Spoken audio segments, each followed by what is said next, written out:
आप UPSC, SSC या किसी भी गवर्नमेंट एग्जाम के लिए प्रिपेयर कर रहे हो, तो एक चीज तो पक्की है, आपसे ग्लोबल टॉपिक्स पर ओपिनियन और आर्टिकुलेशन एक्सपेक्ट किया जाता है। ओके, अब जब हम कॉन्फ्लिक्ट्स बोलते हैं, इसका मतलब सिर्फ लड़ाई झगड़ा नहीं होता। इसका मतलब होता है दोनों साइड्स का डिफरेंस इन ओपिनियन। जैसे डेवलप्ड कंट्रीज कह रहे हैं सबको इमिशन कंट्रोल करना चाहिए, डेवलपिंग कंट्रीज बोलते हैं पहले आपने पॉल्यूशन किया, अब हमें लिमिट मत करो। तो कैसे बात करें फ्लुएंटली बिना किसी बायस के? Let's break it step by step. Tip 1, introduce the issues neutrally. Okay, सबसे पहले आपको टॉपिक को न्यूट्रल टोन में इंट्रोड्यूस करना है। जैसे there is an ongoing debate between developed and developing nations regarding their respective responsibilities towards climate change। यहाँ पे आप कोई साइड नहीं ले रहे, आप सिर्फ इश्यू समझा रहे हो। ओके, इस तरह का ओपनिंग मैच्योर और एग्जाम ओरिएंटेड होता है।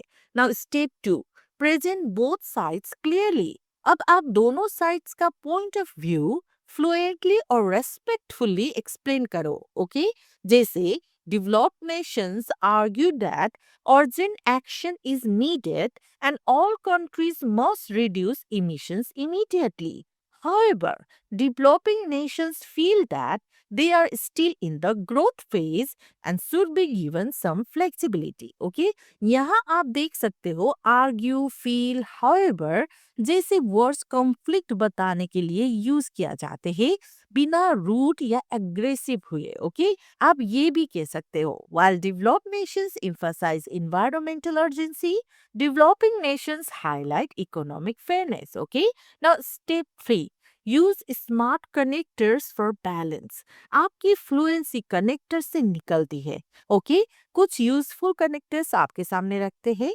On one hand, on the other hand, although yet, while some believe, others suggest, the ideal solution lies in। एक सेंटेंस का एग्जाम्पल देते हैं। On one hand, there is a need for global cooperation to tackle climate change.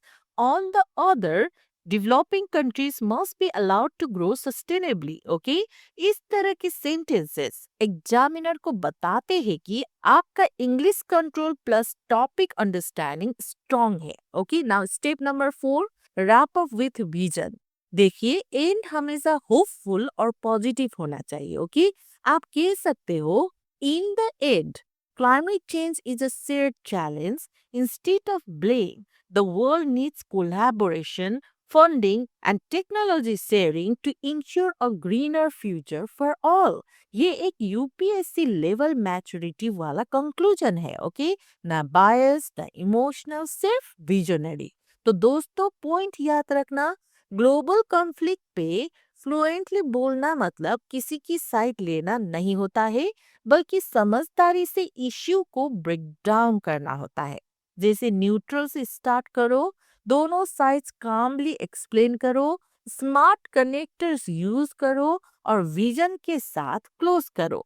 आपकी English fluent लगेगी, आपकी सोच mature लगेगी और यही कॉम्बिनेशन एग्जामिनर्स को चाहिए। ओके, तो मिलते हैं अगले वीडियो में, तब तक कीप प्रैक्टिसिंग।